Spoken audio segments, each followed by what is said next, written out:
नमस्कार शेतकरी मित्रांनो, तर स्वागत आहे तुमचं आपल्या सिद्धार्थ आरोग्य डेली ब्लॉग या शेतकरी चॅनलमध्ये। तर 2024चं जे काही पीक विम्या संदर्भातलं महत्त्वाचं असं अपडेट आहे, तर ते अपडेट गेल्या वर्षीचा म्हणजे 2024चा जो काही रखडलेला पीक विमा आहे तो पीक विमा आता मिळण्याचा मार्ग हा मोकळा झालेला आहे आणि आता फक्त शेतकऱ्यांच्या चेहऱ्यावरती थोडाफार का होईना आनंदाचं वातावरण तयार झालेलं आहे। तर जो काही 75% पीक विमा होता तर तो आता येत्या 2 दिवसांमध्ये सर्व शेतकऱ्यांच्या खात्यावरती वितरित केला जाणार आहे।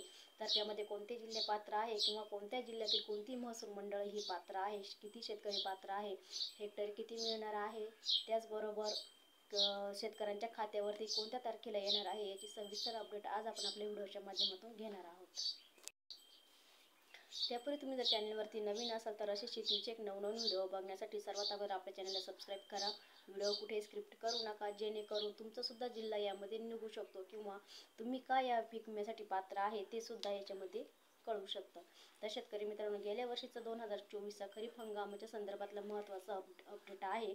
तर यामध्ये धाराशिव जिल्ह्यातील खरीप हंगाम 2024चा उर्वरित 75% पीक विमा आता हा जो काही वाटप रखडलेली होती तो वाटप आता केला जाणार आहे। तर यामध्ये एकंदरीतपणे धाराशिव जिल्ह्यातील 3,93,894 शेतकऱ्यांकरिता पीक विमा कंपन्यांच्या माध्यमातून जवळपास 222 कोटी रुपयांचा जो काही पीक विमा आहे तो बँक खात्यामध्ये जमा करण्यात आलेला आहे आणि हा पीक विमा येत्या 2 दिवसांमध्ये सर्व शेतकऱ्यांच्या खात्यावरती वितरित देखील होणार आहे। तर त्यामध्ये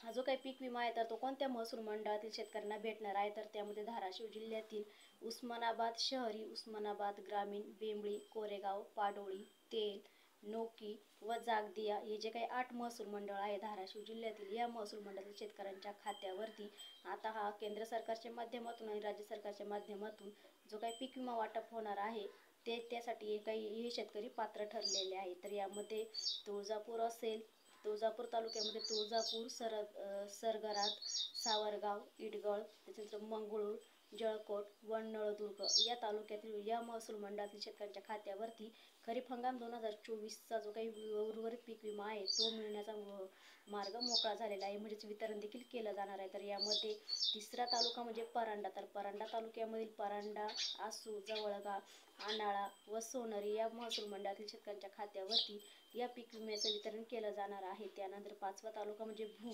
तर भूम तालुक्यामध्ये सुद्धा मनकेश्वर, आंबी, भूम, पडवळ, त्यानंतर ईट या महसूल मंडळामध्ये शेतकऱ्यांच्या खात्यावरती 75% पीक विम्याचं वाटप केलं जाणार आहे। त्यानंतर पुढचा तालुका आहे तो म्हणजे वाशी, तर वाशी तालुक्यामध्ये सुद्धा तेरवाडा, पारेगाव व वाशी या 3 महसूल मंडळातील शेतकऱ्यांच्या खात्यावरती 2024चा 75% पीक विम्याचं जे काही वितरण आहे ते केलं जाणार आहे। त्यानंतर पुढचा जो तालुका आहे तो म्हणजे कळंब, तर कळंब तालुक्यामध्ये सुद्धा कळंब, विटकुट, येरमाळा, मोहारा, सिरगोन व गोविंदपूर या ज्या 6 महसूल मंडळ आहे, या 6 महसूल मंडळातील शेतकऱ्यांच्या खात्यावरती हा पीक विमा जो काही 75% आहे ते शेतकरी पात्र केले गेलेले आहे। आणि त्यानंतरचा तालुका म्हणजे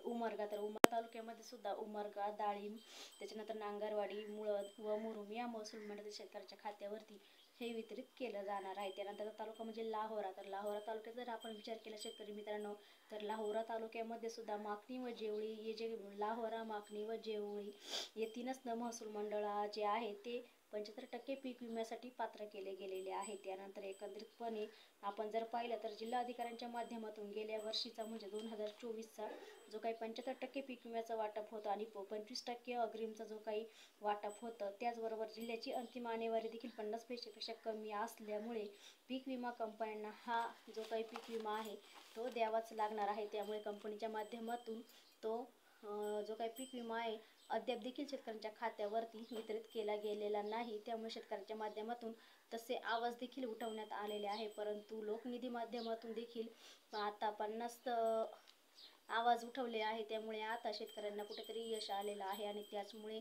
पीक विमा कंपन्यांच्या माध्यमातून बँकेकडे 223 कोटी रुपयांचा जो काही निधी आहे हा देण्यात आलेला आहे आणि याच बँकेच्या माध्यमातून आता शेतकऱ्यांच्या खात्यावरती खरीप हंगाम 2022चा पीक विमा जे काही वितरण केलं जाणार आहे ते एकंदरीतपणे मित्रांनो धाराशिव जिल्ह्याचं 3,93,894 जे काही शेतकऱ्यांसाठी आहे तर ते शेतकरी संख्या आहे, परंतु आता जे काही पीक विम्याचं वितरण केलं जाणार आहे तर 232 कोटीचा जो काही पीक विमा आहे तो आता मंजूर करण्यात आलेला आहे आणि यात शेतकरी मित्रांनो हेक्टरी 12,500 रुपयापासून ते 22,500 रुपयापर्यंत खरीप हंगाम 2024चा उर्वरित 75% पीक विम्याचं वाटप केलं जाणार आहे. तर शेतकरी मित्रांनो, व्हिडिओ आवडला तर लाईक शेअर करा. हे होतं 2024च्या खरीप हंगामातलं महत्त्वाचं असं 75% पीक विम्यासंदर्भातलं अपडेट. व्हिडिओ आवडला तर लाईक शेअर करा. नवीन असेल तर चॅनलला सबस्क्राईब करा.